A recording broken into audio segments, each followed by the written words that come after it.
get into Okay. Hey, Ma'am. okay. You got it. Are we live? Yes, you are live. Everybody is Star, live. Brenda. Well, we're all, I mean, you know. Mitchell 2019. Okay. I can never at home. I don't know what's wrong with this thing that I cannot log in. Okay, let's do, let's first get you connected. I'll put your mask up. It's Mitchell. Okay. 2019.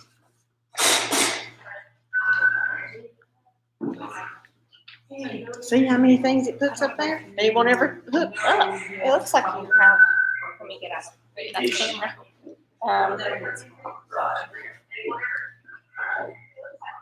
When you put in Mitchell 2019, it has about 15 characters. Well, it's hiding.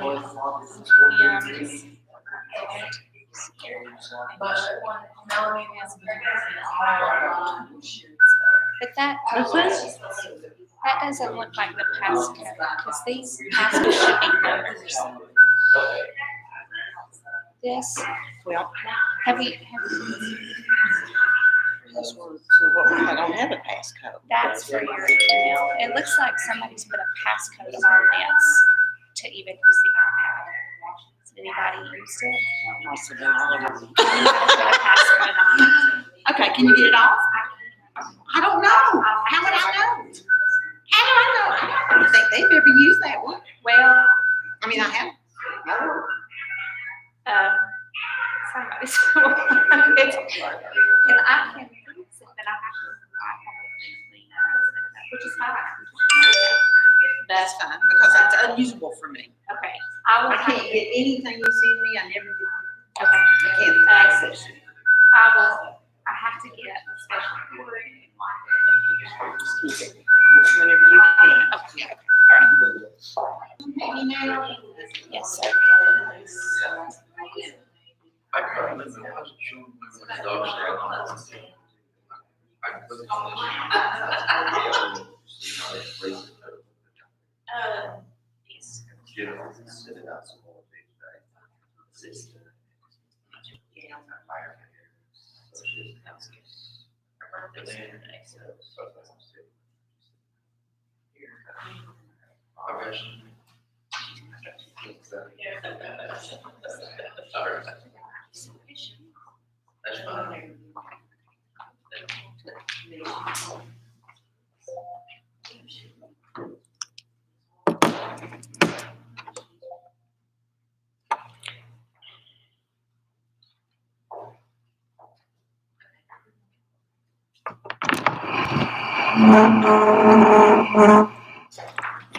Make sure. So that's why it wasn't working, because you said passcode instead of password. Yes, ma'am. And I didn't catch that. That's okay.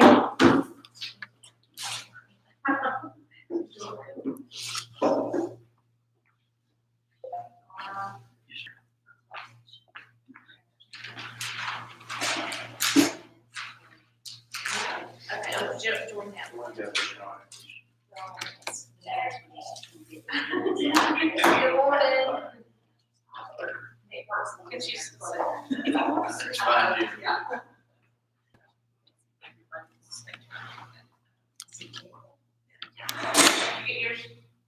I'm looking on my shoulder.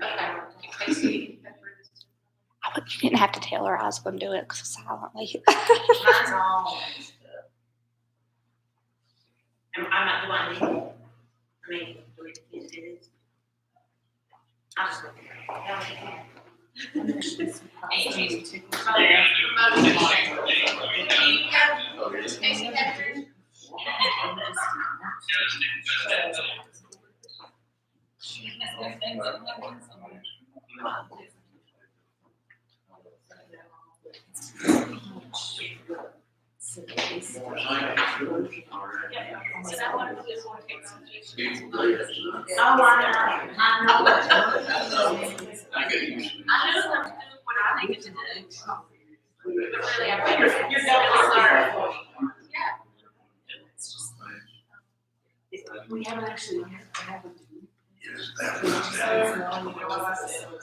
Girls say,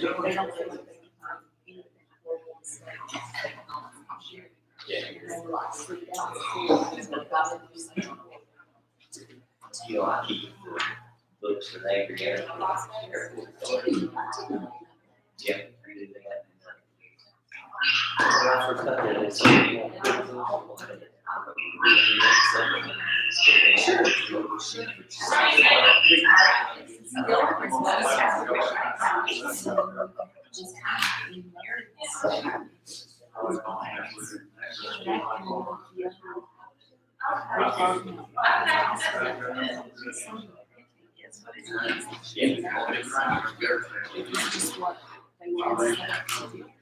I do over again, I would just like,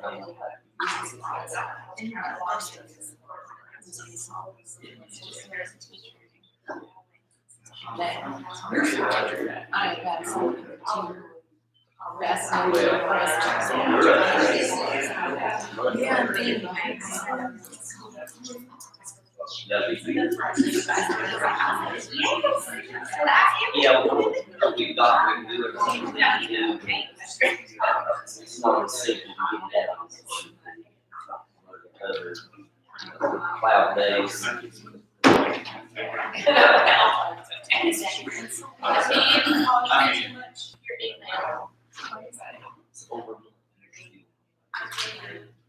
it's gonna get, so, had a couple days on the weekend where it's, stuff wasn't,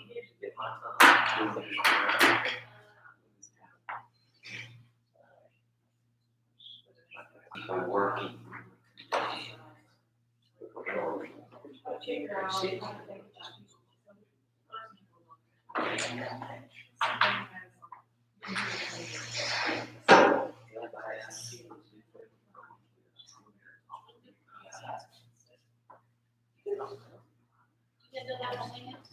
But he's getting there.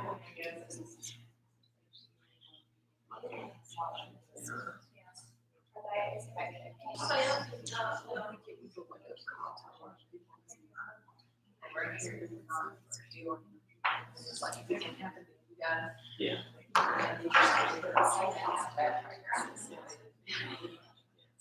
Well, they started working on it.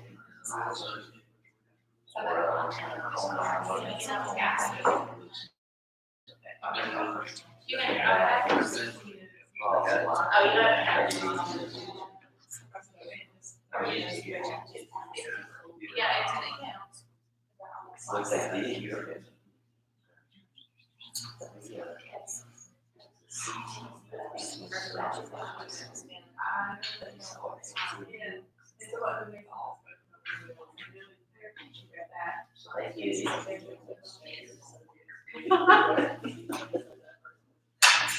But once they get in, you don't know.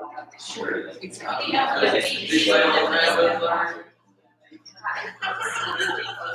So we were. I'll let you get him off.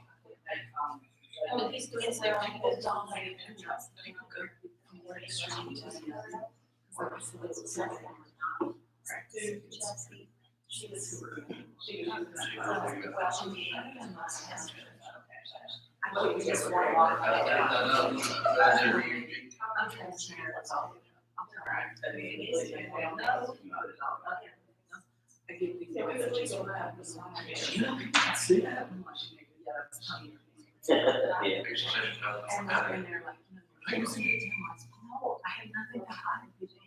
I'll go let you do it.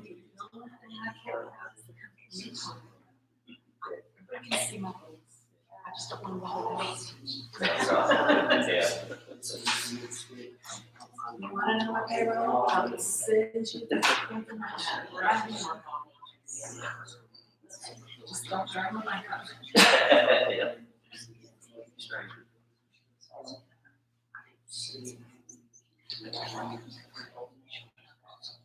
Yeah, I spoke to Mark about it, and they became aware while we were, talking about using lessons, is I should know an email that.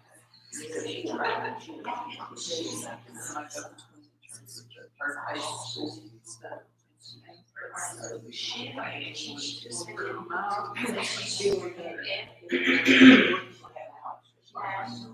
Just know that the system, so it's just so simple.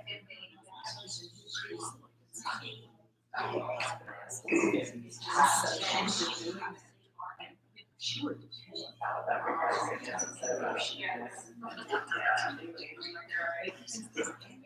So is that, so you say dollars, like how we can do that thing, and she'll listen to the class and pray, or that's not there. That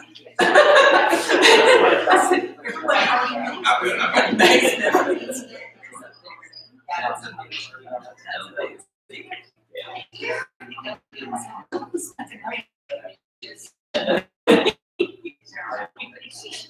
a deal.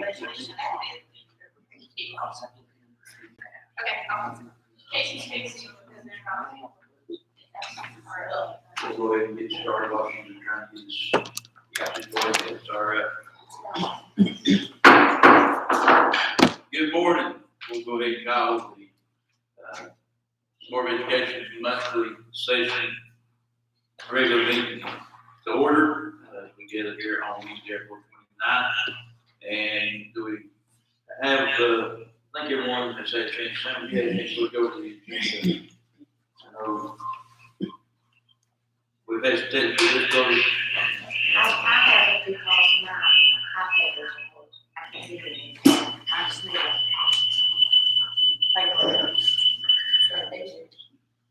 As we make these adjustments to virtual meetings and technology, we're all learning together, so give everyone a chance to look at the agenda. We have a paper copy.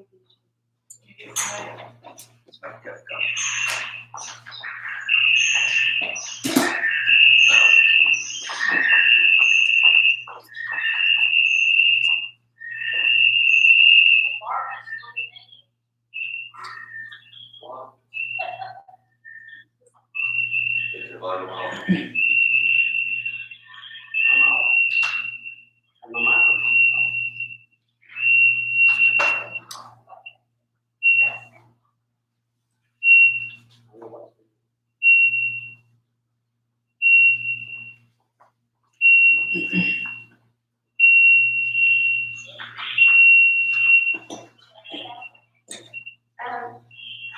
Can we maybe tell John to take your microphone off? Yeah, John, go ahead.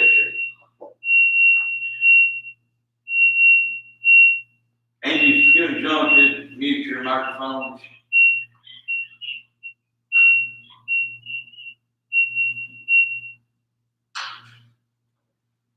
There we go.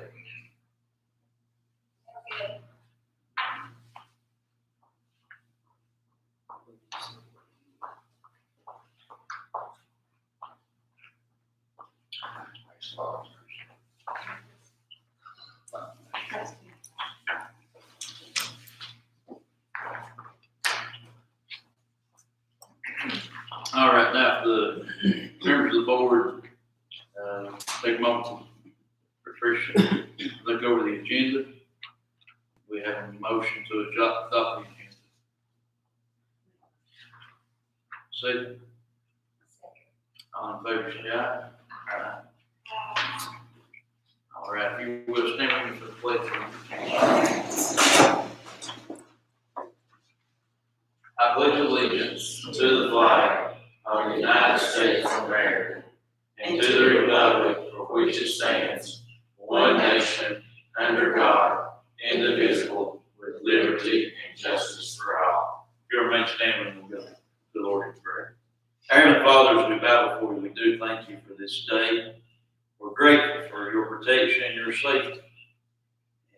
We are so grateful for all the hard work of our faculty and staff and our administration during the past several weeks. It's been about 6-7 weeks now that things just been turned upside down. We have done things that we would never have dreamed of 8 weeks ago that we'd be facing and having to do things differently. We lift up our staff that is providing meals. We're grateful for the opportunity to provide those to our young people, their families. We ask you to continue to provide the safety and provide the health. We ask that you encourage all of our hearts today. Lord, that as we continue to press on throughout the remainder of the school year, that you would just encourage the teachers and the students and our staff and our administration. We're grateful for who you are and what you've done for us.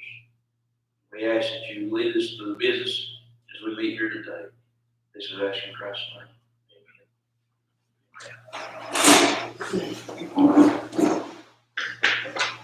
And Angel, I want to say thank you for joining us virtually. We're glad you're able to attend and hope that you're staying safe and everyone's doing well where you're at.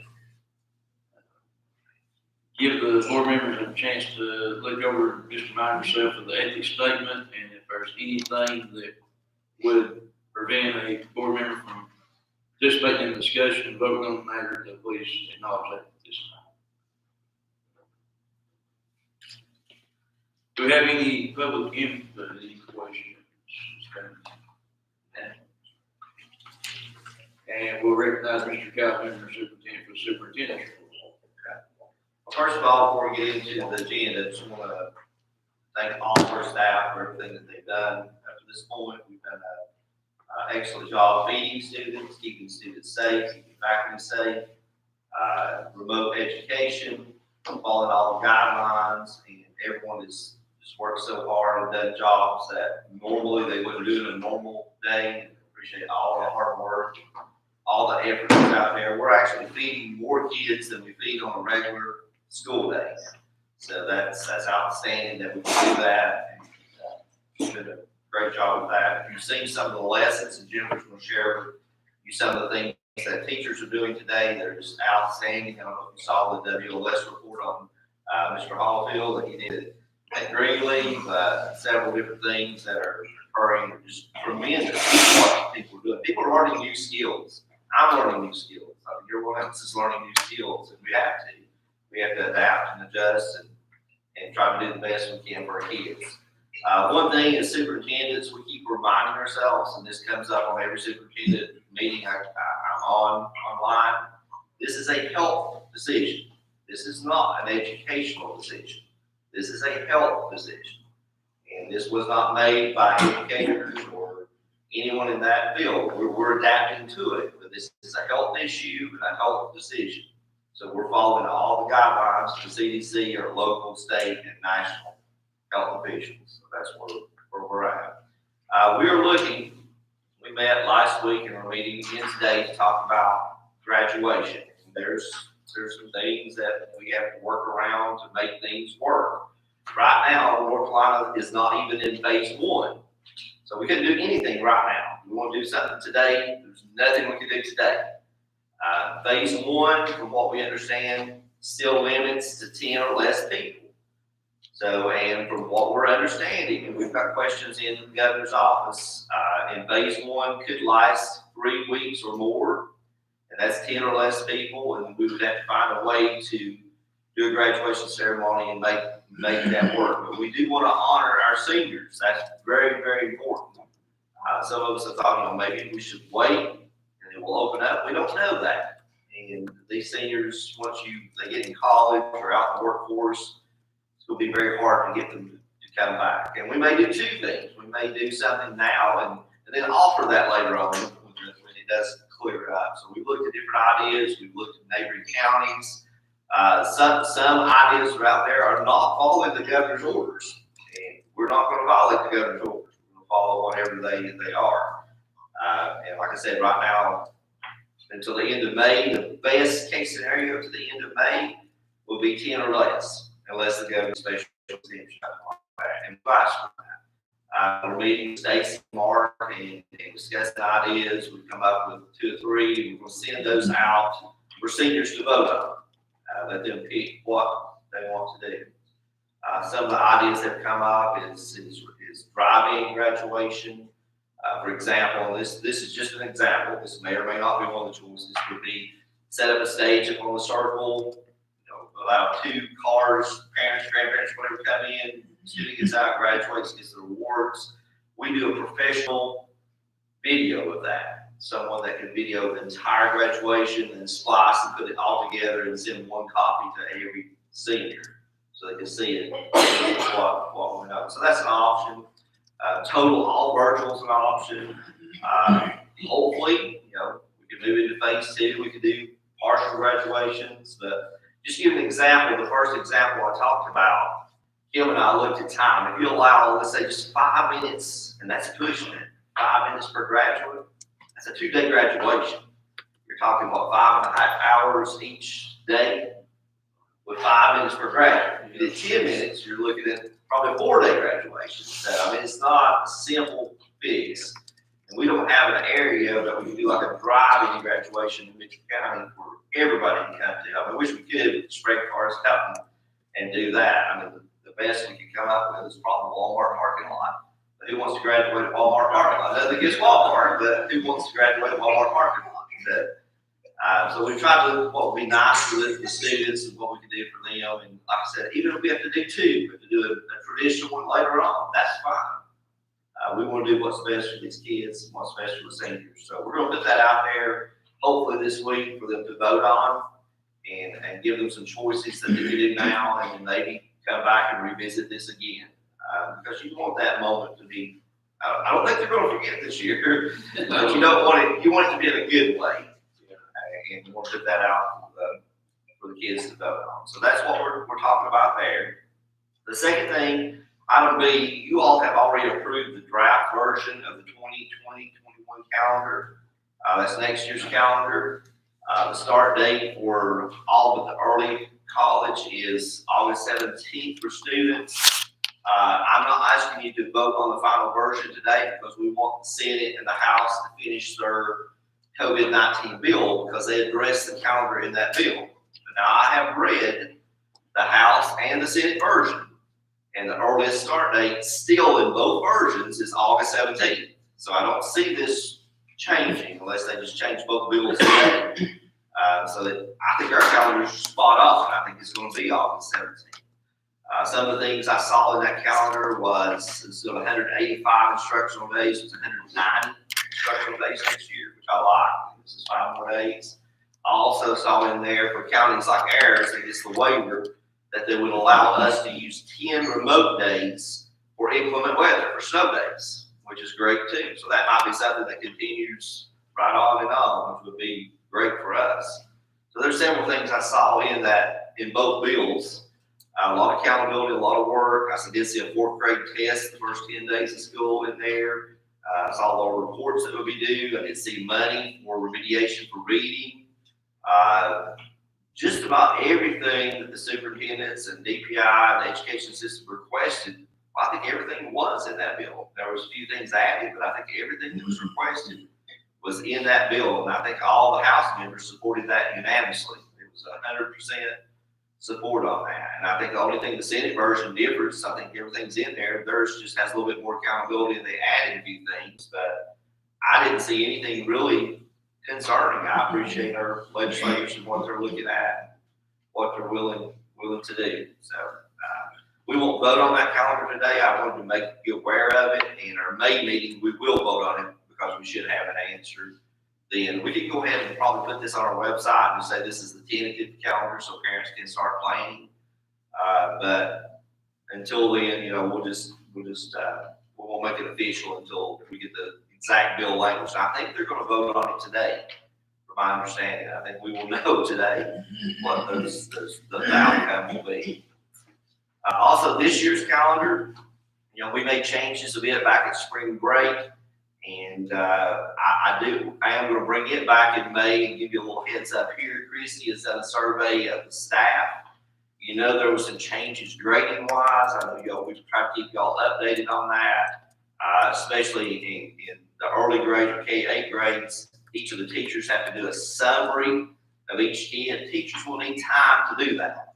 And the survey that came back from teachers said they needed 3 to 5 days to do that. So we'll probably back up the end of remote education, probably sometime around Memorial Day, either that Friday before or the Wednesday after. Sometime we'll have a better feel for that when this bill comes out, when we talk to teachers a little bit more, and then give some teachers work days at the end where they can work on these summaries and also plan for next year. We may have a little bit more guidance on what next year is going to look like between now and then. So that'll end remote education sometime around Memorial Day. We'll try to end that either right before or right after. We'll try to end remote education, but we'll communicate that out to parents and students and let them know when that end date is.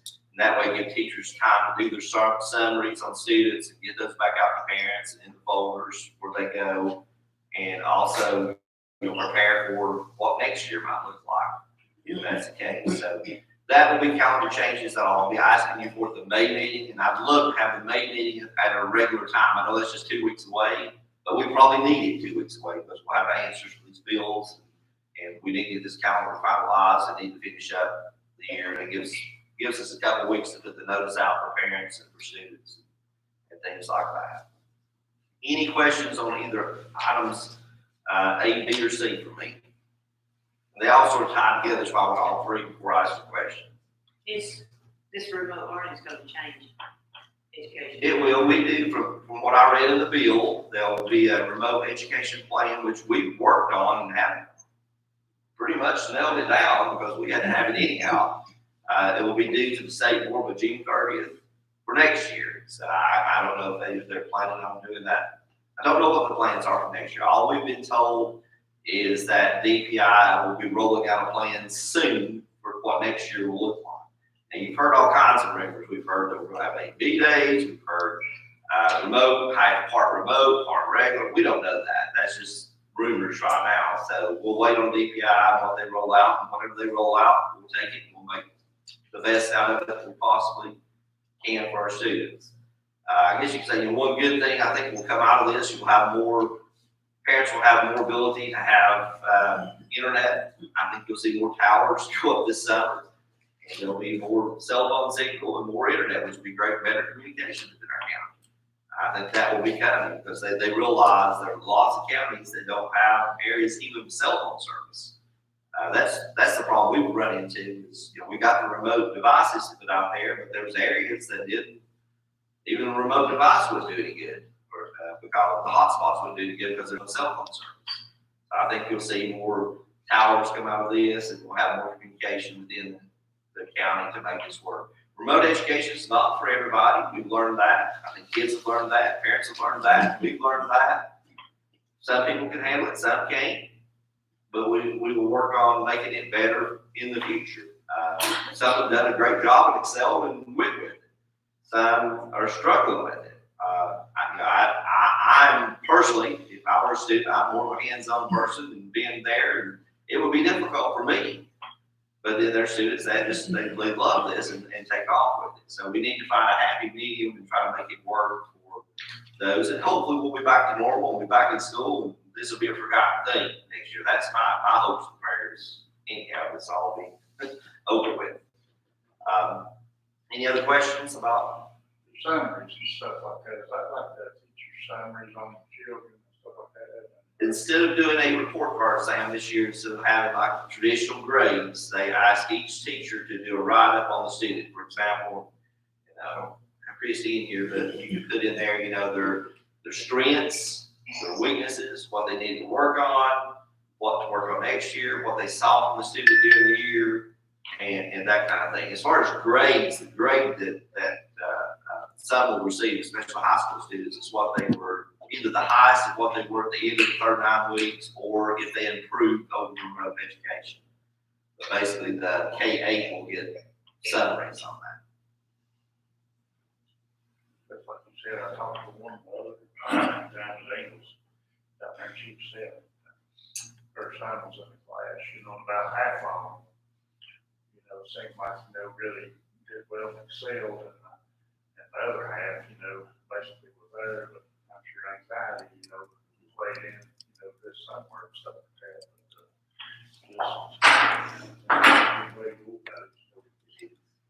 And the thing about it too, you gotta realize this remote education.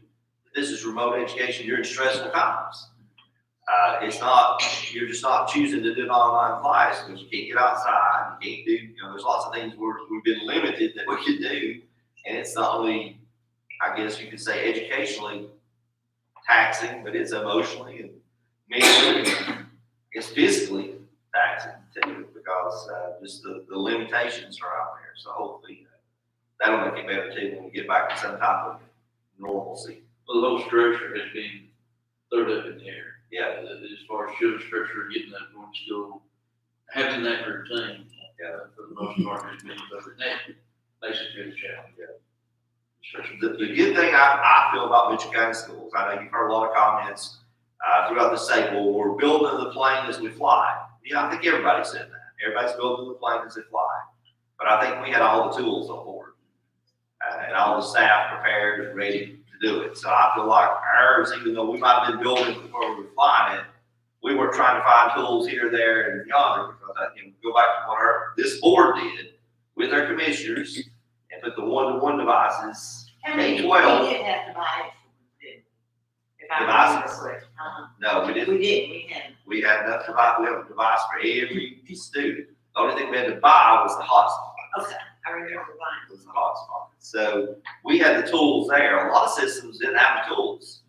A lot of systems didn't have a computer for every kid or a device for every kid. A lot of systems had devices that wouldn't work.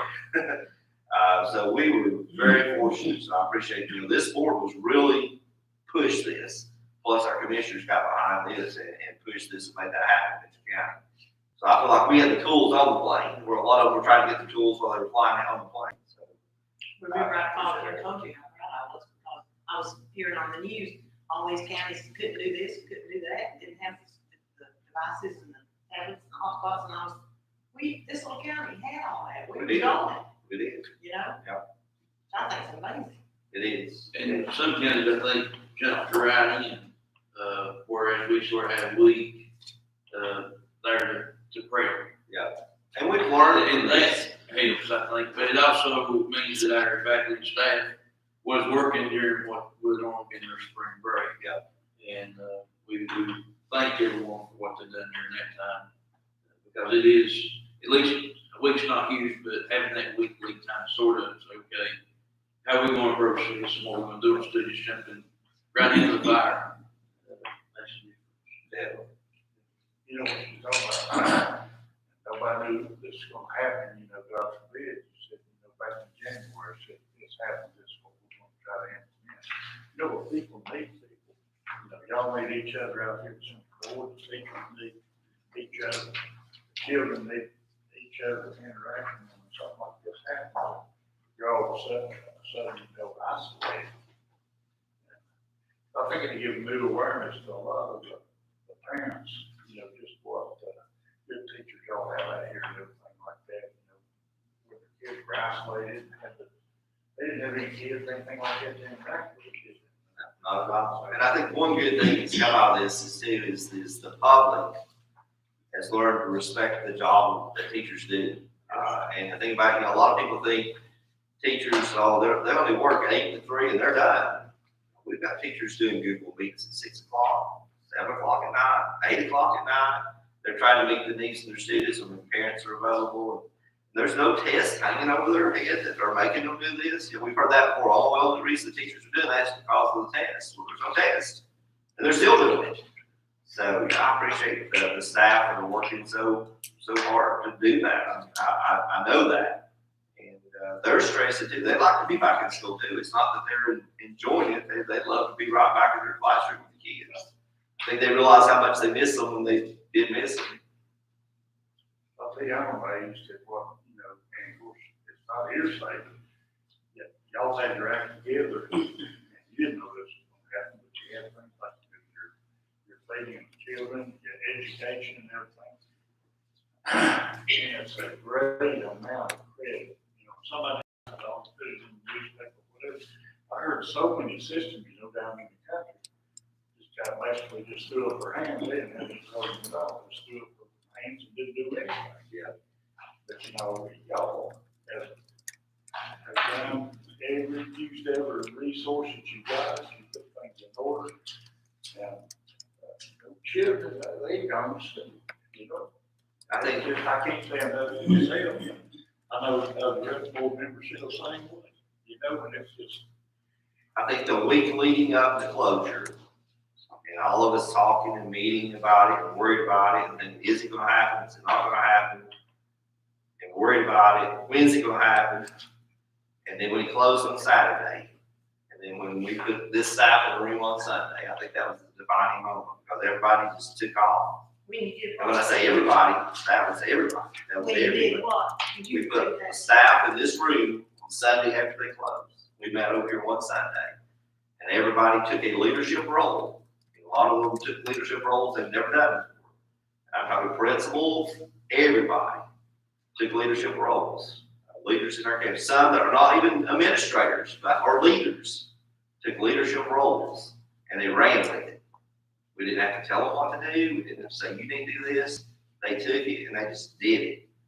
And that's outstanding. I mean, when you've got leaders in your county, like I said, it's not just the leadership team, it's not just the principals, it's teacher leaders that were out there too, it's staff leaders that were out there too. They just took it and they ran with it. And I think that was the difference in our county. Because we didn't have to tell them, you do this, you're in charge, I trust you, go. And that's what they did. That's what they did. And they did a great job. Did a great job with that. Very proud of the staff and what they've done. Not any other questions? We'll move to item D. And Brandon, you want me to jump in this or you want to jump in this? Okay. Item D is phase one of our new school project, which right now, things that we know. We know we have the $15 million grant still. We know that we've had a conversation with commissioners that are still interested in building the school. We know that we probably are on hold with the school until we see what the state budget looks like. But we also want to start having conversation and meetings with commissioners to look at phase one. Phase one would be basically finishing up the plans of the school and also the site work on the property across the road. Today, the only thing I would ask that you vote on today is just proceed scheduling a meeting with the commissioners and the architects and going forward with that to decide phase one. And phase one being, like I said, the finishing up the plans, also doing the site work, not giving the authority to go ahead, but giving the authority to meet with commissioners to make a decision from this point forward. I also, Mr. Pittman, love and I talked to the county manager about this, of having two commissioners, two board members, you and I both talked to him about this, on committee in the future doing that. And we don't have to decide that today, but I just asked that phase one, new school project move forward with the next scheduled thing, meeting with the commissioners to decide, to make some decisions. Brandon, With this, I would add that we, of course, it got to this point, waiting to see the state budget pass, which has never come through. And that state budget had the $10.5 million in it. Right now, with what is taking place, that $10.5 million may not be in the future budget. And that is a huge part of being able to do the whole thing. But the other side of that is, in conversation with the state senator, there's a sense that we might should move ahead and have some work on site being done with the grant that we have received for that $15 million. That there is potential that if site work hasn't been started, there could potentially be a call for that money coming back. And that's why I understood that. Is that the way you understood it? So that's part of also the reason moving forward with this. And we've identified that plan. I feel like in conversation with the board members, we agree that land is the proper place for the new school. We are not at this time saying, okay, this is the drawing that we're going with or the building that we're going to build on that. We recognize the site needs to start being developed. And that's what this is to begin that first phase of that. Any discussion or question about phase one? It includes finishing our plans, architectural plans and site preparation. That great work, initial stuff. It's grading, paved roads, parking lots. And I think that may have also been part of that misconception with kind of looking at the breakdown of site development and seeing that, what seemed to be an astronomical number. But that included asphalt, the whole 9 yards, that was the entire site. When we saw that on that, estimated cost. So if we, right now, we're still at 380, 33 days. Correct. So any site development we do, if we had to change 4 or 5 of them. Well, we've asked the architects to take that same plan that they're developing and be able to have a space, if we decided to be 4/8 or even 5/8. Right. Be a future development, but it could drop down, the same site, drop down to 5/8 in the same plans. Okay. And you'd have, in your plans, you'd have the plan already done. Fifth grade or fourth grade and third grade, you'd be added on at a later date, or you know, maybe $40. Very much like what Greenlee is, that was great, that site was built where it was easy to add on. So that's what we got. What Jim said is that they would call them design alternates. And so what they will do is they will give us a plan, and then you'll have like alternate 1, 2, and 3. And alternate 1 would show the addition of, you know, how many ever additional classrooms you would need to add that grade level, and then the next grade level, alternate 2 would have that, and then alternate 3. So they would give cost considerations for each one of those alternates, and so then when the board would be looking at it, but the site development would work for any of those plans. That's all right. Sort of backup to the backup. Yes. It seems like on a reasonable, maybe the way, I don't know, you know, the way the economy is for the, will be for the state. They start over from scratch or whatever, if they look in there, you know, to keep the economy going there. They start from scratch, you know, building it all. And they kind of like say, well, we better have it. Yes, we gotta get it. We gotta get it. And survey work is happening this week, so the surveyors are doing that, and hope to get that back to us by May the 15th to have the survey results. When the state, or, when the state plan on reconvening and talking about everything the state does, They're meeting today on COVID response, they met yesterday and today. And I'm not sure when they'll decide to work on next year's budget. I'm sure it'll be soon. I don't think it'll be soon. A lot depends on how quick the economy bounces back. How much we get open, everything bounces back. And they're required by law to have a budget in place by July 1st, but that still never happens, and it did not happen the whole last year, so. I don't know. And I can see if any of you got any comment or questions. Do you have anything? And do you have any comments or questions? No, I don't think so. I'm having a little bit of trouble hearing Brenda and Kay. Okay, let me move my computer to the middle. Okay.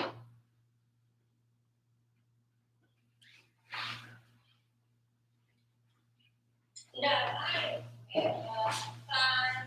I think it's our duty to move forward with this. You know, if we can only take step 1, then let's go ahead and take step 1. I agree. We have a motion to move forward with phase 1.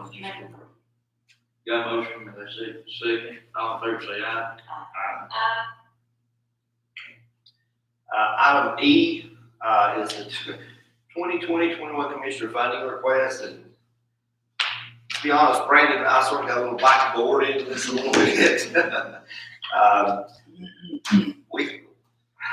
We thought as in the past that would be in mid-May, and we had our letter ready and to this board, and then we got asked for that, and we thought we were just going to discuss That conversation. and they actually voted on some of these items before, and sort of surprised me and him too, because we didn't even know they were gonna do that. It is what it is, but we did make a request, and I hope this board is good with it, because Brandon and I sort of made up, come up with this, so we did look at the one-to-one, which you already talked about the board, so we knew that was the fact. And I know this board always supports the 2 STEM teachers. The only thing in there that we couldn't need was the phase 1 part, which they did not vote on. But they did go ahead and vote on the STEM teachers and the one-to-one and approve that. A new resolution in 4 years on the one-to-one and to fund the 2 STEM teachers next year. So I guess we're sort of asking you to back up and punt here. We went over on Friday morning, and Mr. Calhoun said we thought we were going to have a conversation with them and just talk about what we, as a board, what might do, because in the past, my understanding was they done the budget in May. And we walked away, and then Mr. Calhoun got the information that they had voted on one-to-one and We're very happy. yeah, and the STEM teachers. But if there is something else at the board that we need to take before the commissioners, we can do so. But we do need formal approval on this county funding request letter. So we have a motion on the request letter. Any discussion? Second? Second. All in favor, say aye. And motion carries. Item F, and this is just to get the board thinking. We're looking at, Danny and I have been looking at the budget for next year, assuming it's gonna be, what the DPI sent out as projected. We're looking at, of course, a shortfall just because of enrollment drop. Also, and I explained this to commissioners, that low wealth funding formula, and I know several of us have looked at it in the past. I know, Kathy, you were part of that discussion. It's a bear. That funding formula is a bear. And it's based on 2 years before. And so, you get a cut from the county, for example, when we got cut the 2 STEM teachers 2 years ago, therefore will be $55,000 less in low wealth next year because of that cut. So it's like a double whammy. We not only lost 2 years ago, but now we're losing next year $55,000 because of that cut in low wealth money. Plus our projected insurance increases, plus our projected, what's the other increase, Danny, besides the insurance? Retirement increase, plus our enrollment draw. So we're looking at cuts this year, and it's been tough. We're looking right now at cutting at least 3, possibly 4 staff positions next year through retirement, not sending anybody home. And it will be tough to make, but in the future, we're going to look at ideas to maximize learning opportunities. When I say that, it's all in popular talk. We have to look at moving district lines. We have to move to meet needs to have like 2 teachers, earn 2 teachers at one school or at the other. Certifications are becoming a bear. A lot of teachers that you're getting out of college now, if you are getting teachers out of college now, which their numbers have dropped tremendously, they're only coming out with 1 certification, only able to teach 1 thing. Whereas we're fortunate, we have a lot of teachers in our county that are multiple certified. We have teachers, some teachers that have 3 and 4 certifications. They can teach math, they can teach reading, science, and that helps us out when we have a small school. When you got a school such as Bowman, you have a teacher that teaches 2 different subjects, and we're fortunate that we have those teachers. But in the future, it's going to be hard to get those teachers. So we're going to look at ways of maximizing learning or helping those teachers get multiple certifications to make our plan work. And a perfect example, I've used this before, let's take just 7th grade at both middle schools. Right now, Harris earns about 3.25 teachers. But for certifications, you have to have 4. You just have to, because you don't have all certified people. Bowman earns 1.9. But for certifications, you have to have 3. So that's where it puts us in a difficult position because we have 3 teachers and 4 teachers. So that money has to be made up somewhere. We've been making it up through either low wealth, small rural, local money.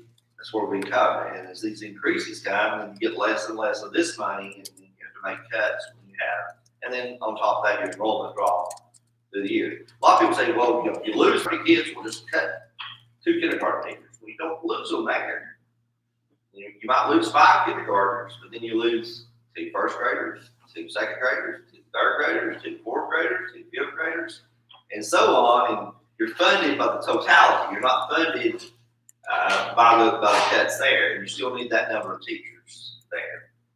But you still, then you lose 2 teachers or 3 teachers or whatever through your total loss.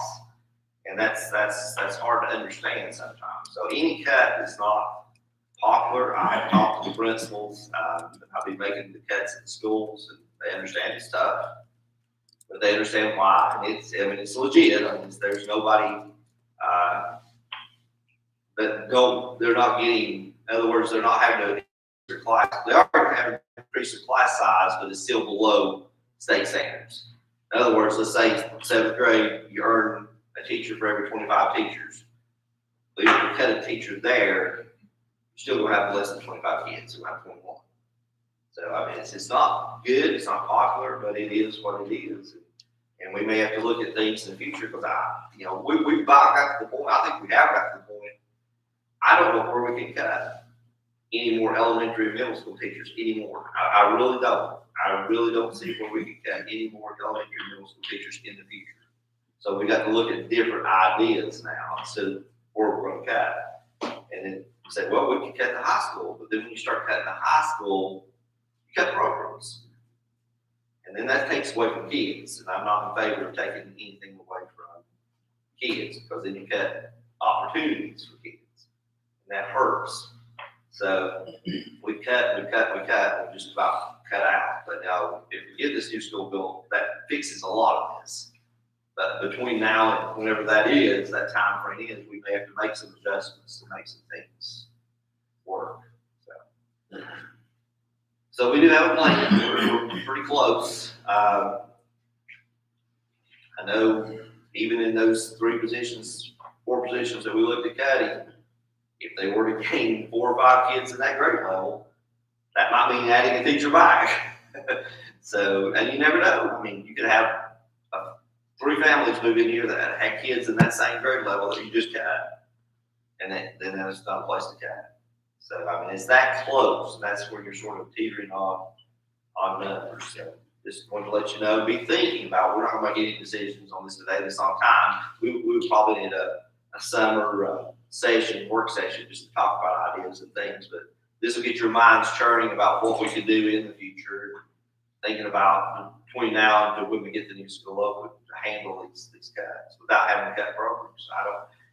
This board doesn't want to do that. I don't want to do that. But it's realistic. You got to have money to pay people. You do. There's other things that we need on top of that we're lacking. I mean, we love to have an alternative program in middle school, but there's just no funding to do that. So be thinking about ideas and things that we could do there. Any questions on that? I'll turn it over to Mr. Young.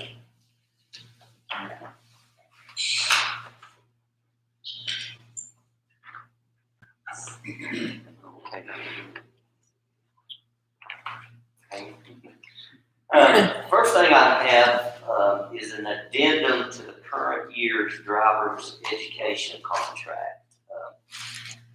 When the schools went to remote learning, our driver's ed education ceased. I was talking to Leroy, Mr. Ledford, who owns Mountain Professionals, our driver's ed provider. He's saying, even though he's not teaching driver's ed, he still has expenses. He has vehicle payments. He'd like to pay his employees something, just to help them out during the crisis. And he also assured me he was not receiving any federal stimulus money or loans or anything. So I contacted John, Mr. Henning, our attorney, and John, please chime in anytime. And, say, hey, what can I do? Can we still pay him? And John wrote this addendum to the contract. And basically, what it says in a nutshell is that we will continue to pay driver's ed their monthly payment, just like we're paying. And when driver's education does start back up, the backlog that was created due to the shutdown, mountain professionals would catch that up and not charge us anymore. We would just keep on going with our monthly payment as it is, and when the driver's ed enrollment really went up, we wouldn't be charged anymore. Is that correct, John? Can you chime in? Good there. Can you hear Mr. Young, John? And I'm gonna try to chime in, I hope I don't cause horrible feedback. Everybody hear me okay? Yes. Okay, then, so, and Denny, I think summarized the situation very well. The only things that have changed, so the key things to me are, nobody expects any change in the law that's gonna say, driver education is a curriculum that's provided through our high schools. That's been the case, that's gonna continue to be the case. The only thing that's changed for now is they're just been prohibited from actually providing the service while this pandemic is going on. The question became, a lot of districts were asking, well, if we hold these funds, what else can we do with it? What can we do instead? And one thing we feel from the graph that and this is so in legislation, it's in the bill that the General Assembly is looking at now would allow, this has not been the case, would allow a school district to hold on to those funds and either transfer into another allotment or have them carry over at the end of the year. So ordinarily it's the kind of thing that gets the end of the year that it's going to revert. Those things no longer the case, but I don't think it makes that much difference because the rest, again, the key thing to me is we're going to continue having the obligation to provide a driver education program. We would choose to do it through Mountain Pro. There is half dozen on one, 6 on the other, continue to pay them now as long as they're not looking at it as they will catch all of those students up when they're allowed to do so. So that's what the division does. I feel comfortable recommending that you when that answering questions. And this may not be a question that's easy to answer, it's answerable at all. How is this impacting our students as far as what kind of number we looking at being backlog, any idea what that's looking like? Yeah, I don't know.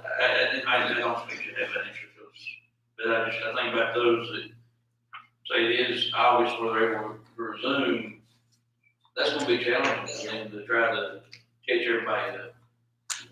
So we did, I don't know the exact numbers and I'm sure we can get them because they're the number, which number email drivers in sometime in, this school year or this current semester.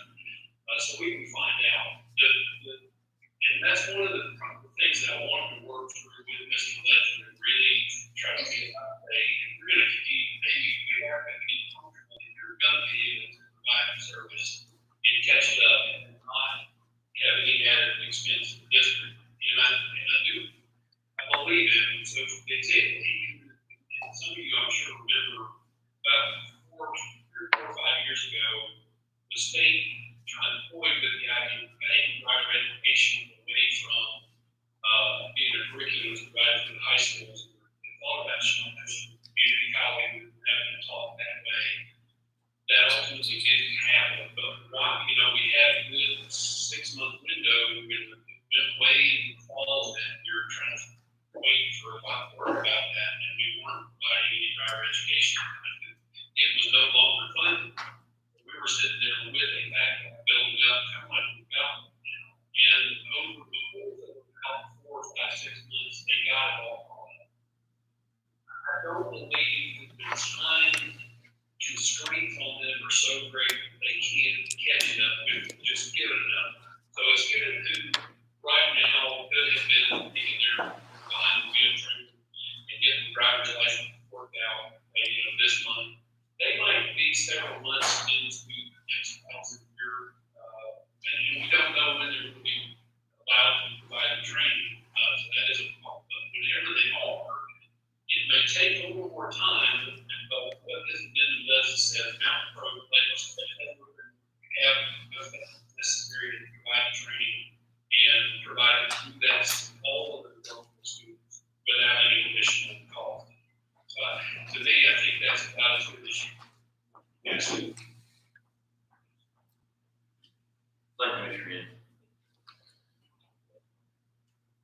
Okay, thank you.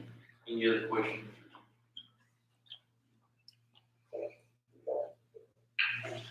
Guess we need a motion. Need a motion to accept the amendment. So, Have a second. Second. All in favor, say aye.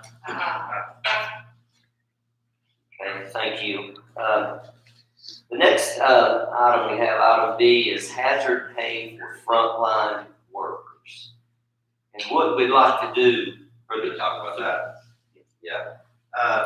Well, we know the state is looking at that, what they're calling frontline workers, the ones that have really been coming into work, handing out food, preparing food safely through our safety team.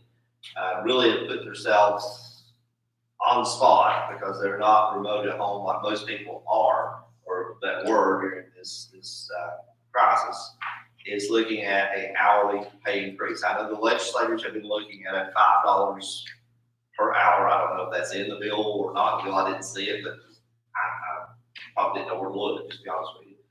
And we would just like to ask you, if the legislators do not come up with that funding, we feel like we could do $3 per hour for those, and let the state define who those people are, not this board trying to define, well, you did this, you did this. You know, if it is the bus drivers, if it is the lunchroom workers, the hourly employees, basically, is who it would be.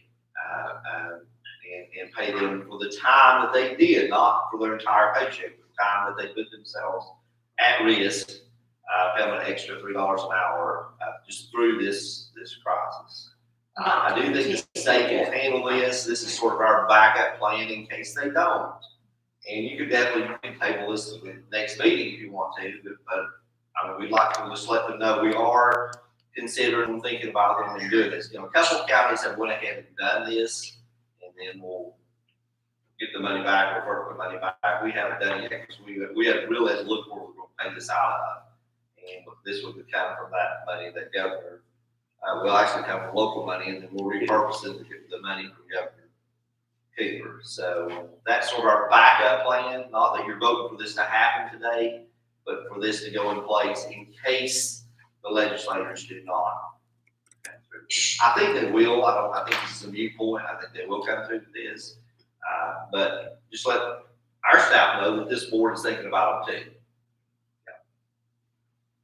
And I'd like for the board to state this as a temporary hourly wage increase. It's not a stipend, bonus, or supplement. We need to make sure that that's clear. in addition to what they already know. Correct. I think that motion. Got a second? Second. Any other, questions or discussion? This is not like teachers are certified. No. It's just their, So y'all want to go ahead and look into doing that? Right, no, we're not gonna put it on the next meeting, we'll go ahead and vote on that. Yes. Yes. And this is March 16th through June 30th. And if we need to address it after that, get us through this year. And you want Never. to call it a temporary what? Hourly wage, $3. $3. I ran some numbers so far, March 16th through the 24th, including fringes, because the employer portion of FICA retirement still comes out, it's about $43,000. Do you think we can do that? I think there'll be funding sources. To be honest with you, I'm not sure what they are right now. But I think sources, plural, will be able to cover it. Hopefully, state comes through and it's actually even better than what we're going to be able to do. Now we've got a motion and a second, have a vote, all in favor, say aye. Temporary hourly wage increase carries. And, at least I think I sort of put Danny on the spot with this. No, that's fine. The financial impact of COVID-19, there's just so many unknowns right now. Are we going to continue summer feeding till school starts next year? We spent $97,000 on hotspots, and they're good for 4 months. Are we going to need those again next year? Then another 97,000 twice, get you through the year. Why are they on two? That's That's the code. the contract. That's what we, The service, the the service. Casey just said, I was talking to Casey, we can shut them down for 2 months during the summer. That'll get us 2 months in the next year, but if there's still remote learning and the students need hotspots, we'll have to continue for 8 more months. just probably, Mr. Johnson, you step back in, I'll be your spot. The hotspot devices are good, it's a service that would need to be added. We've had, and I think, Mrs. Gregory is gonna be giving an update. And I'm sorry, there's a webinar that I listened to for Power Source from back and forth. But though we order those hotspots and we have over half of them out, we just started getting those out on Tuesday. And, we really have found very few that are having trouble. I think, we've only had maybe 3 families that have returned theirs. Unfortunately, one of those is a teacher, so that's been a little bit difficult, but, and then what we started noticing is when we were deploying these, is some people did have internet, so when they took the survey in the beginning and they had internet, they didn't take into account that at their homes, they only had a certain usage.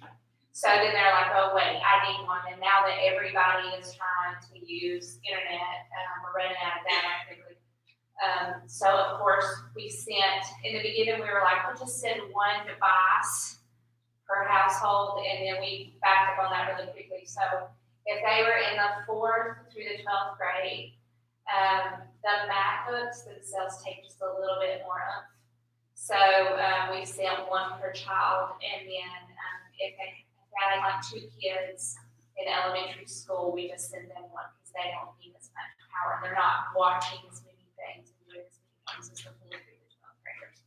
So anyway, overall, that project is going really well. We have had some bumps in the road just trying to figure out, because this was, like we said, flying the plane, building the plane while we're flying it.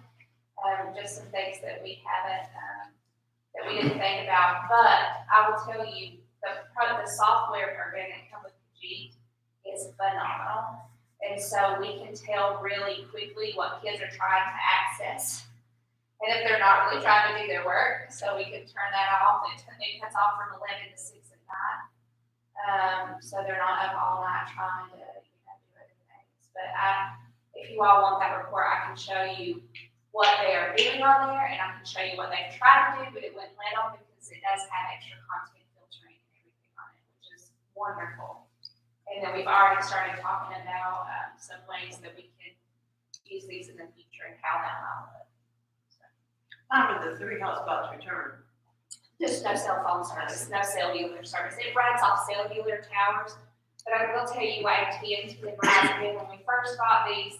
Kajit would only work with Verizon, but then US Cellular and Verizon partnered together, and they and US Cellular opened up some of their towers so that Verizon could get off those as well. So we've had more service than we initially thought, but there are still some spots where even in our best attempts, we can't help them and they can't get it either. So what do they do? They're doing paper work. They're providing paper packets for work. Okay. Yeah, so all the teachers, I will tell you, the teachers have done an extraordinary job within the week that we were trying, that Mr. Goodman mentioned earlier, trying just to get our heads around everything. Teachers were already calling students saying, do you have internet? They were already making a spreadsheet of who needs internet, who has it, who has limited service. So we went off that list because we didn't want to open it up wide, because who's going to be asking for that? So all teachers identified the students. Last week we had like a little telecommunications set up here in this room, calling every student, calling every parent, trying to see if they still needed internet. And that spreadsheet was ongoing. So I'm really pleased. We did, I'll call out their names: Shayna Cook, Felicia Norris, and Tracy Deaton. that they did an exceptional job reaching out to those and getting those packaged, because we had to asset tag every one of those. We had to assign those individually to each their teacher. And there was a lot of, I mentioned the other day in our meeting, if they were a K-8 or a K elementary student, K-3 student, they have different privileges for 8 and then 9, 12. And then teachers have different, settings that they can go to too. So just to try to keep it as tight, protected for kids as possible. So it's been great. I thoroughly enjoyed learning this system. And then I have Smart Bus, but I don't know if that's some time experience. We can talk about that later.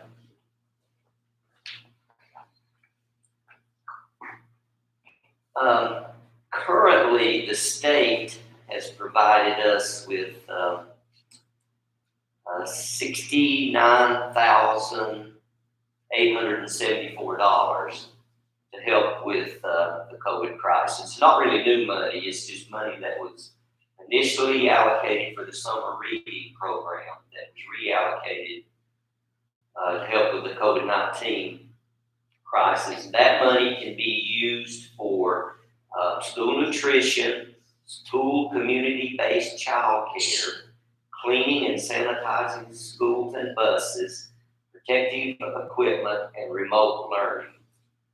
So right there, we got $70,000, and we already have $97,000 in expenses, so it's not enough. But we are getting, we don't know the exact amount, but it'd be probably around $450,000 of federal money through the CARES Act. It's the Coronavirus Aid and Economic Recovery Act. How much? Around $450,000. That's just an estimate. We're not sure what the amount will be yet. The range we were given was for Mitchell County was 445, 741 to 490, 315. That's the range. So I'm just being conservative, saying we'll get 450. We should know, I listened to a webinar yesterday, by the third week in May, how much money we'll receive from that. So that'll help us. And then the state bill that they're voting on today, we'll probably get some more money from that, where we should. And how much and what it can be used for, I'm not sure.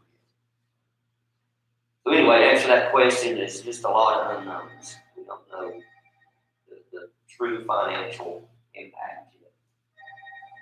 Thank you, Dan. Thank you. When I asked about that, I just wanted to familiarize more with what we have in. Right, so far. yeah, we need to discuss it and keep discussing. Yes. Okay, the last thing I have,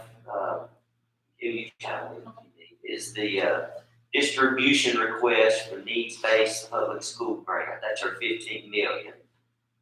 So far, we've spent $466,966.97 toward that. It's primarily architect fees, survey. $466,966.97.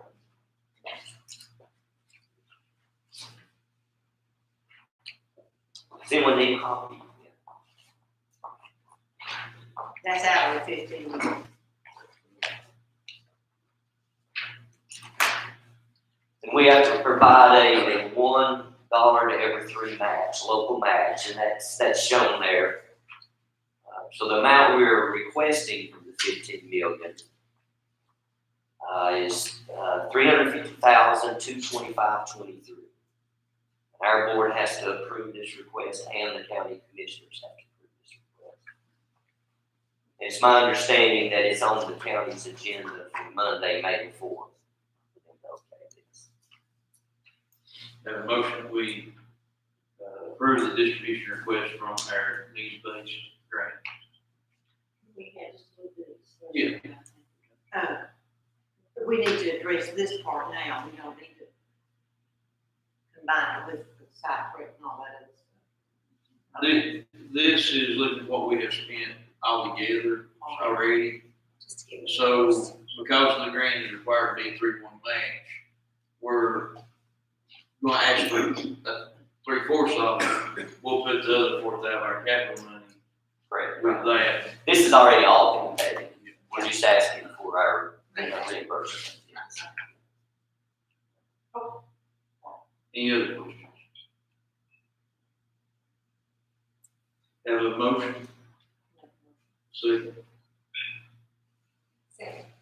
All in favor, say aye. Okay, that's all I have. Thank you. Thank you, Mr. Chairman. Item eight, Joe, you got item eight, Apple lease update, I think I did that in the budget request, but just wanted to say they did approve our lease for another 4 years, the resolution for 4 more years, so.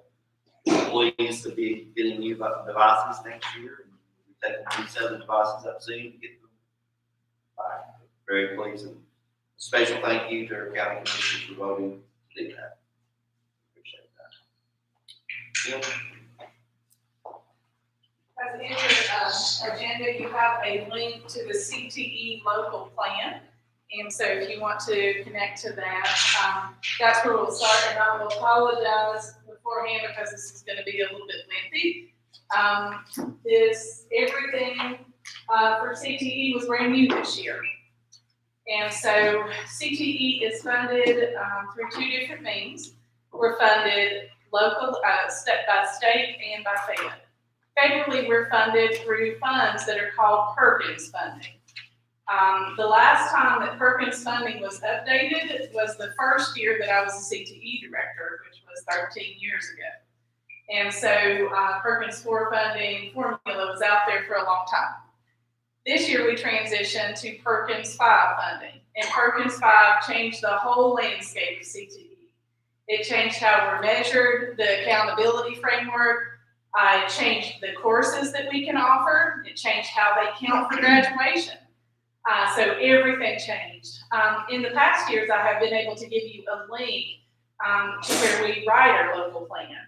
They even changed where we do the local plan. So this year, it was in what is called CCIP. So it was a different way of writing that plan. And so I attached that to the agenda for you, and you were able to see the plan as it was being written. What I will say, if you looked at that plan, you saw that there were numbers that were missing in the grid as it was comparing us to previous years. That's because they have not gotten that information yet from the state. And so that's why that information was not in there. So I'm going to walk you through the process of what they ask us to do. And then in the end, what you have to do is in the local assurances that were inside of that plan, you are saying when you approve, if you choose to approve this plan, that you agree to those assurances and that we are making sure that those things are being carried out with CTE. So that's why I need to lay the groundwork and let you know where we're going with this. So last summer, they gave us documentation that was called Comprehensive Local Needs Assessment, which is what we were asked to go through for each one of our PSUs. Each public school unit was asked to go through a comprehensive local needs assessment for their CTE program to prepare for Perkins 5 funding. In that comprehensive local needs assessment, we had to identify several different things to get ready for that. We had to identify a stakeholder group. We had to identify a leadership team. We had to identify parent groups, workforce development board groups. We had to identify all these different groups that we consider to be stakeholders for CTE. And we had to determine what our goals were for completing the comprehensive local needs assessment. We had to identify each one of those groups, have feedback from those groups, gather and develop those materials, and then make goals and a budget that match that. So we had 21 meetings during the school year that were focus group meetings. These 21 different meetings had different people at every focus group meeting. So I had the different areas where we started with labor market. And so we brought together people from economic development. We brought workforce development specialists in. We brought anyone in that would be related to labor market alignment. I brought Dr. Gamble in, Sharon Gillespie, Jamie Miller, Meredith Booth, EDC director, the Ag Extension agent, the High Country Workforce Development Specialist. So in each area, we had to find those specialists for our area and our region and bring them in and ask focus group questions. Like to that group, we would ask what industries are projected to grow the most in my local area, and what occupations, and how do my CTE program enrollments match those job openings and such. So we had guided questions that we would ask each one of those groups and get feedback from them. And then we use that feedback to determine what our goals for the CTE program would be, and then what programs we were going to offer. Okay, so it was massive undertaking to learn all of these different things. We had all of these meetings from 12 until 1 o'clock, 21 different times during the year. And then after each one of those meetings, I had a leadership team that had to rate us based on the feedback we got from that focus group. So our leadership team consisted of myself, Mr. Woody, Jennifer Barnett, Zach Snyder, Denise Murphy, and Pam Pittman. So I had a middle school rep, high school teacher reps, myself, and our CT support staff, which was Denise. So we came together and we rated where we thought we were on each one of those areas. So that was the coming together. So in addition to labor market, we looked at the size and scope of our programs, CTE teaching and learning, facilities and equipment, career awareness, career exploration and preparation, student credentialing, post-secondary alignment, partnerships, career technical student organizations, work-based learning, career pathway programs of study, recruitment, retention, and training of CTE teachers. We looked at equal access to high-quality CTE programs of study. So all of those areas, again, had a different focus group, had different questions that we focused on, brought the answers together, had the leadership team rate us, and then we had to put those ratings in our plan, okay? So that's kind of the steps that we took in the beginning. So once we had all of that data, then we were able to take all of the things that they said we were doing well, and those things that needed work, and we were able to establish our goals, okay? So we established 6 main goals that we wanted to be able to try to better our CTE program. And then with those 6 goals, our budget has to align completely to those 6 goals. Okay? And so I get funding for CTE staff. So if the community is asking or the community wants to know, I completely pay for every CTE staff member through CTE funding. So that is never a consideration of cuts because I can fully fund my CTE teachers. And that money can't be used for funding anything else except for CTE employees. And so that is called PRC 013. And so that's where that doesn't come out. No, it doesn't. I have a completely separate budget that pays for all CTE people. And so that's something I really want, everyone to understand because it's, when you're looking at cuts, it's not something that we can say, oh, well, we'll cut the auto mechanics program because we need to cut some money. I have a different set of funding and I am actually fully funded with CTE funds. So that comes from PRC 013. And if I have any months of employment left over from that funding source, I can convert it to another state funding source for supplies and equipment for CTE. Okay, and so that's what Danny and I work to do. Any months of employment that we have left over, I convert so that's for money for supplies and equipment for CTE. And then the third source of funding that I have is federal, and that's from the Perkins funding. And so that amount is a pretty small amount. It's like $27,000 or something like that to run all the programs that we have. And some of those programs are pretty expensive. So when you went through the different parts of the plan and looking at that, CTE is held accountable for several different areas. And one of the first areas is we're held accountable for the 4-year graduation rate, okay? So that's one of the measures that we are looked at to see if we can improve that rate. So when we're talking about the 4-year graduation rate, it's talking about a CTE concentrator, someone who completes a CTE course of study, okay? If they complete that pathway, and 2017 was 99%. In 2018, it was 99.2%. And in 2019, it was 99.4%.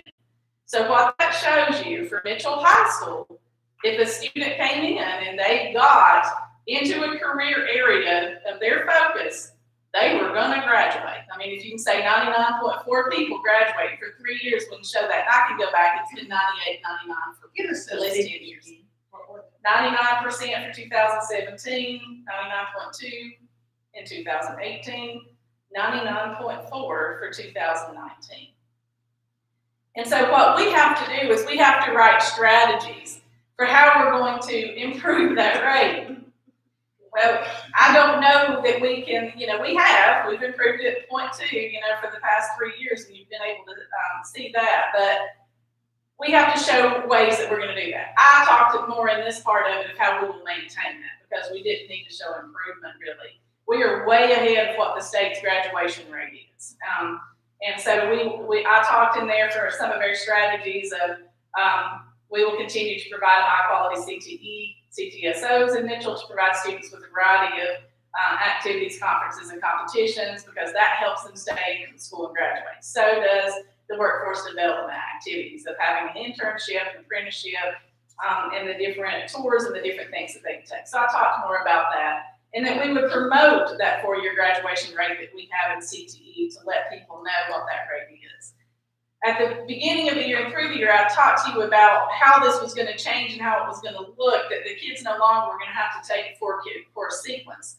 And that was concerning to me because when we have been able to get the focus, we've done, we graduated those kids. So now when you're taking it down and they don't have to take as many classes, is that going to negatively affect the graduation rate? And so we were concerned about that, and we won't know until it plays out. But we've done several things to try to make sure that doesn't occur. So that was one of the measures that we are scored on. Then we are scored on, and this is really weird when you think about for CTE, but we are scored on the academic proficiency in reading and language arts for the English 1 scores, okay? And English 2 is looked at for how the kids do in English 1, how they do in English 2. And so we are scored for CTE on how that happens. And so we have to write strategies how we are going to work with those English teachers to increase those scores, okay? Or increase how they're doing in those classes if there's not an assessment in those classes. So I wrote strategies for how we will address those disparities or gaps and how we will work on that. And we hope that over the next 2 years that we will increase 5% on those scores to show that performance rating. We are also then, in addition to that, we are scored on the academic proficiency in mathematics. And so this is looked at for the Math 1 assessment. But it's only your Math 1 kids who take Math 1 in high school, not in middle school, okay? So our Math 1 kids in middle school are your AIG kids, and so you have a really high rating showing, for your pass rate and your proficiency and stuff there. And then, but the only ones that this is measured on are the kids who take Math 1 in high school, in the traditional high school setting. So again, I wrote strategies for how we will work with them and what we will do to increase Math 1 that at rate. high school. Yes, Math 1 at the high school. Then we are also, and this is a new one with Perkins 5, is we will be measured on science proficiency, and the science class that they are looking at will be biology. Okay, so that's brand new. We've never been measured on biology. To me, it's really hard. I can tell you what we do to improve reading and what we do to improve math in all of our CTE classes, because we do lots of technical readings, and in math, we do math every day. It's more everyday math, what you would think of that you would use always. But to say how we're going to increase our biology scores, there are only a few classes that we teach that teach anything about biology, right? So your health science, your anatomy classes could have some things that may be biology in it. We have agri-science, but it's more not biology so much that you're focusing on. So there aren't many classes that we teach that can really help. So we struggle with trying to say how we as CTE teachers will show improvement in our biology scores. And so I did write some things in there that are, again, in your plan that you can read to see what we said we hope to be able to do. Our next measure is on post-secondary placement. And so we have to show strategies for what the kids are doing after they graduate. We want positive placement after high school graduation. So we measure kids. We call every senior from the prior year. We call them beginning in January of the following year. And we ask them what you're doing. So it's a follow-up survey, a concentrated follow-up survey. And we ask them, are you in the military? Are you working? what type of job you have. Was it in the career of focus that you took the pathway in high school, okay? Or do you have a job? Because a lot of CTE students can go straight into the workforce, and that is positive post-secondary placement, okay? It doesn't have to just be in college, it could be training in addition to that. And so we survey our students to determine their post-secondary placement in a positive way, and we are at 95.7% post-secondary placement, positive placement.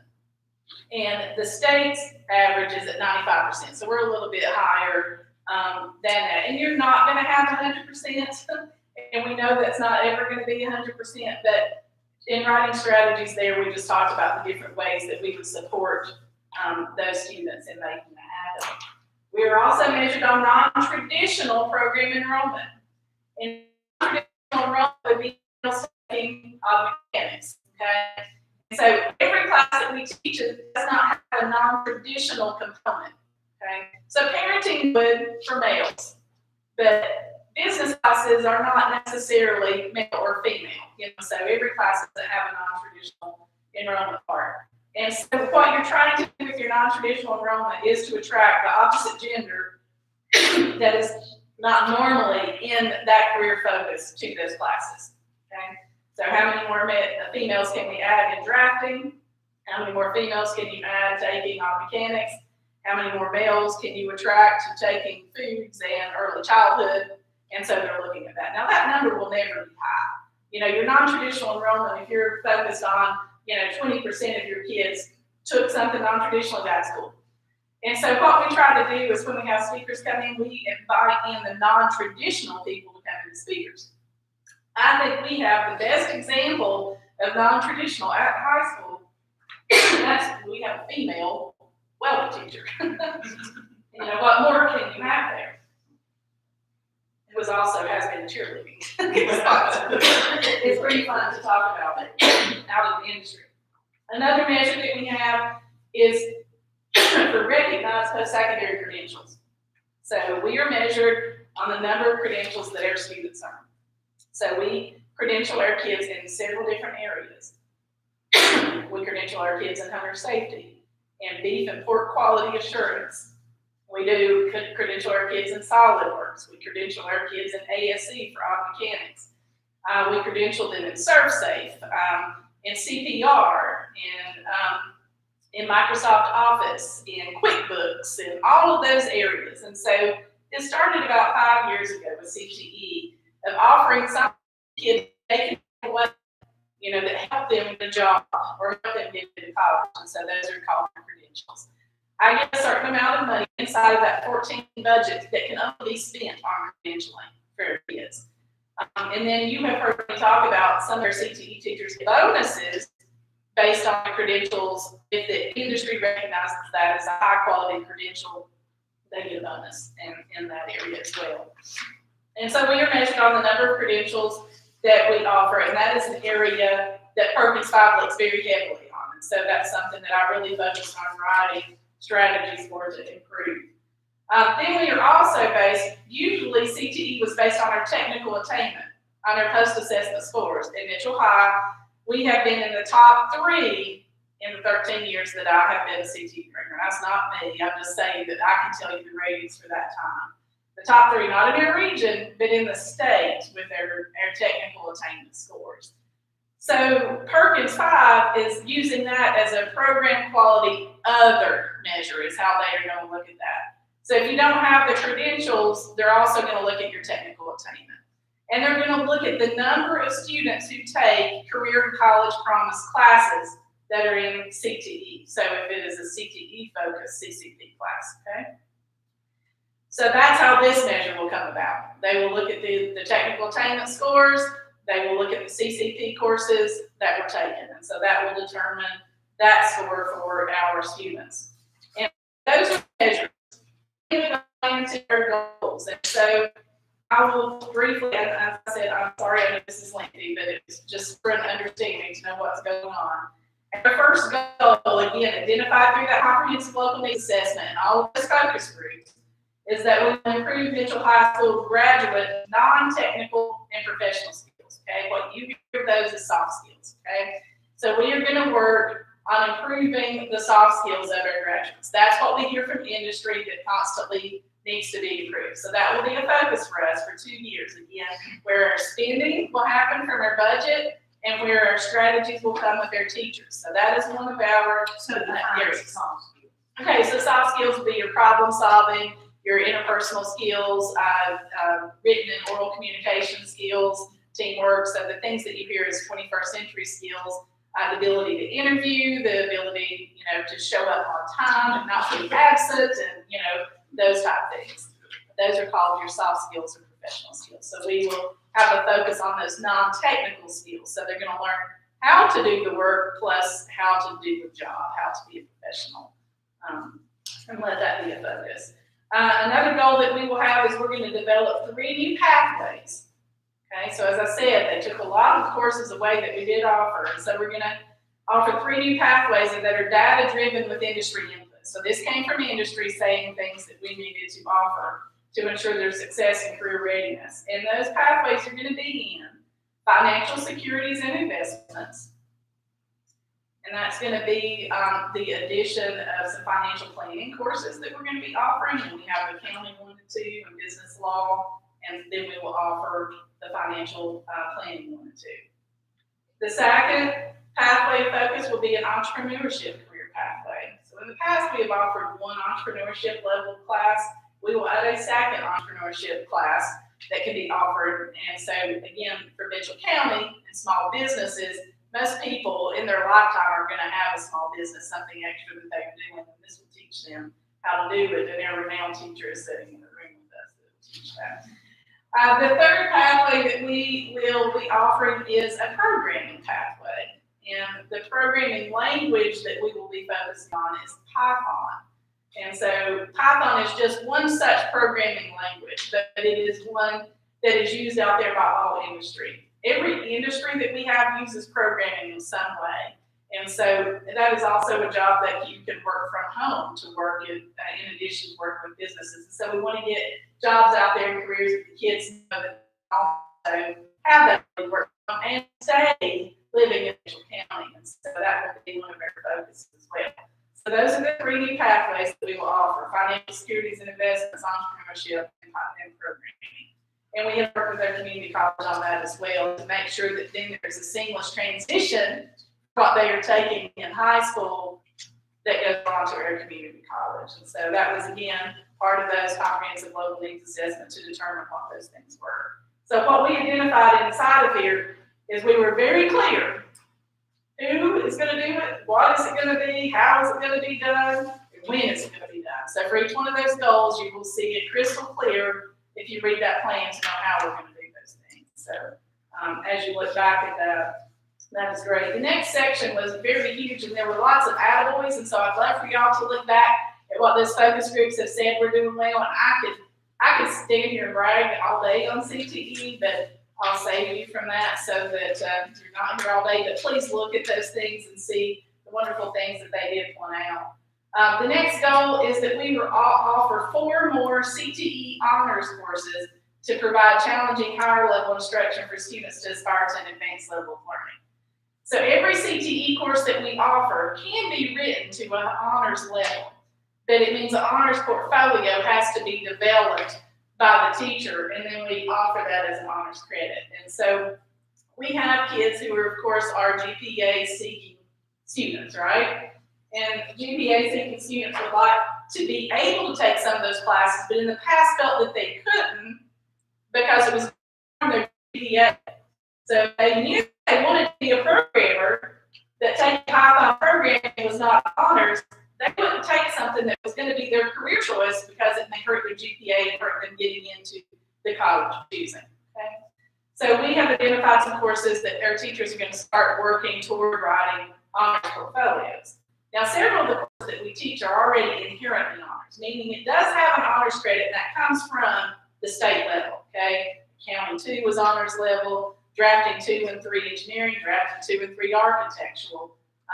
We have Excel, Microsoft Excel is an honors level class. Early childhood education 2 is honors level. Health sciences 2. Nursing fundamentals is honors level. So those are inherently honors classes, okay? They already have honors content in them. And when the kids take them, they get the GPA honors weight for those. As I said, our goal for the next 2 years is to write 4 more portfolios, get them approved by our committee that approves honors portfolios, and be able to offer that as an opportunity to our students, which we think will help with enrollment as well in that area. You know, I just want to say I'm thankful for that right there. In the past, and not recent past, but historically, CTE has been those courses that have been frowned upon, and kids that may have had a chance to go to college were discouraged from taking. Yes. When I was at Mutual, I got interested in horticulture and greenhouse, and by my senior year, I took every course they had off. Yes. Patty Garland, and I was trying to think of the gentleman's name, he just passed away a few months ago. Or we had Yancy's in it, but they went upstairs, Tim, and they dusted off a book that had a independent study at that time, which would be something similar to what you're talking about there with honors. And I done that to be able to get that extra horticulture credit for my senior year. Having that honors opportunity for those students and encouraging them. And I really want to brag on their CTE programs, and thank you for letting us not to hear it. I felt like it was an appropriate time. Thank you. For that story. Our next goal is that we want to increase the total number of student credentials earned by 50%. So we will look at the 1920 as the base year, and in 2 years, we want to improve our number of credentials offered by that point. So next year, every course that we teach will have a credential opportunity, okay? And so that's how you can see that we can increase our credentials by that. Now, of course, when you're trying to do that, that increases the amount of money you're spending as well on those credentials, but we see the value of sending our kids out into industry in the real world with those credentials. Then we want to provide, our next goal is to provide additional work-based learning opportunities across all pathways. We're going to set up a progression of work-based learning activities starting in the 5th grade, okay? So we're going to say 5th graders do this as far as work-based learning. Maybe it is a job shadow with a parent, and take your son or daughter to work. And then in 6th grade, this is what you do. In 7th grade, this is what you do, all the way through 12th grade. So we have that full progression of work-based learning activities that the kids can be involved in throughout their time. And we think that having all of those experiences, then by the time that they're graduating, they have a better idea of where it is they want to go or what it is they want to do. So we want to aid in that process. And then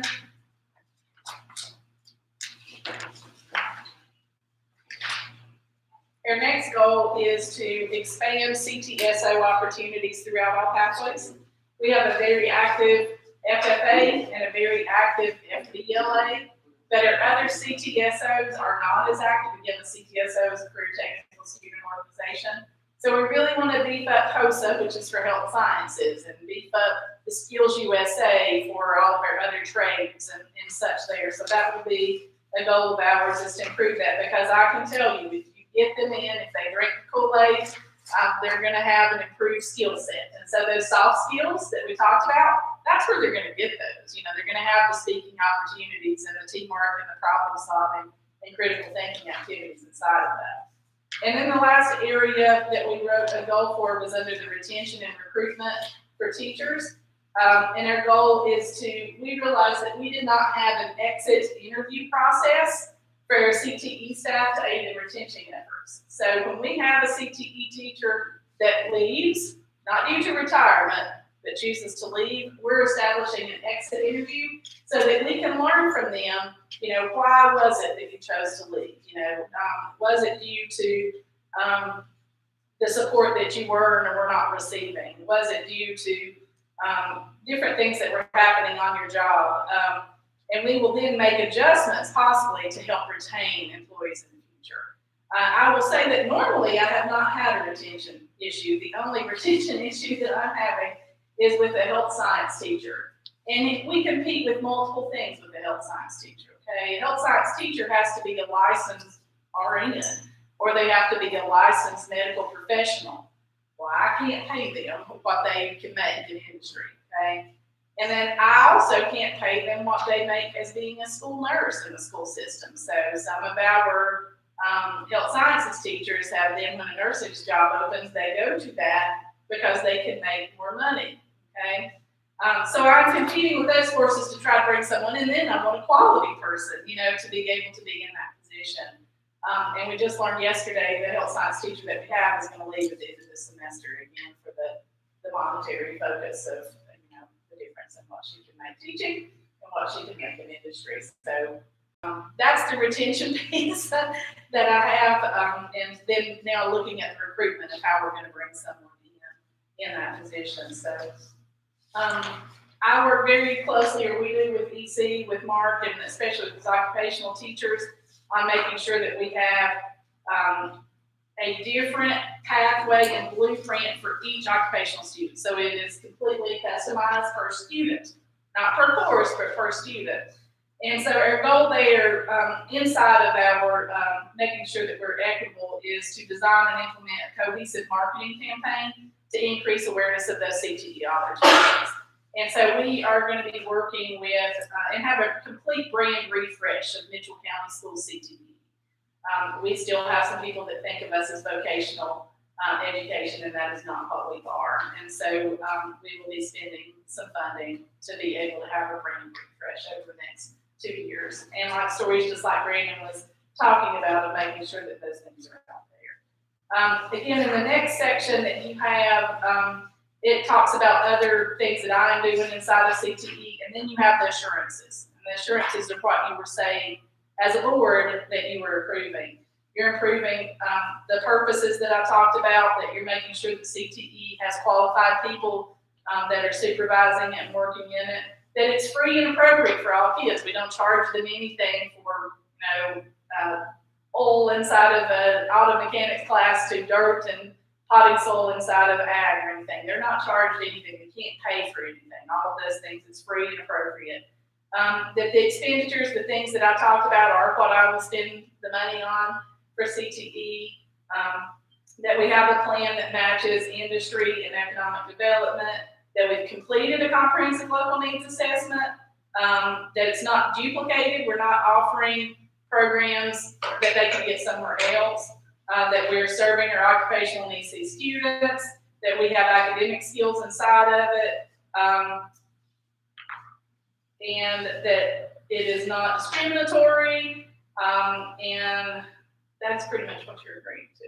And so all of those are laid out, and you can read that completely, and hopefully you've looked at it. But what you were saying, if you approved our plan, is that you were acknowledging that those things are occurring. And what will happen then with Perkins is this coming year or the following year, during that 2-year plan, we will have an audit, and our CTE regional director will want to come and talk to y'all as well to ask you questions to make sure that I have given you this information and this depth of understanding. So again, that was why I was in there. So at this time, I will answer any questions that I can for you.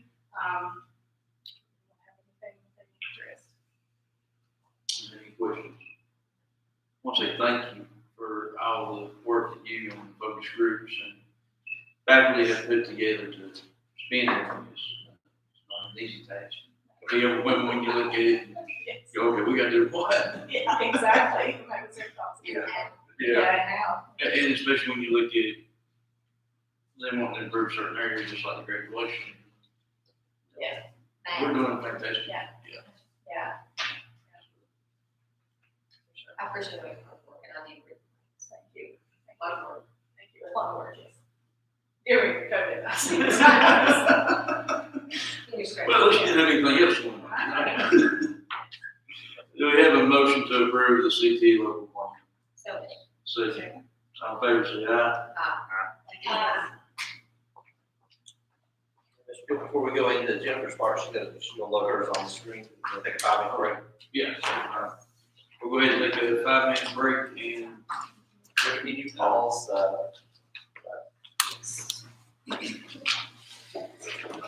We'll go ahead and do a motion to go into closed session. she'll do her part first. Okay.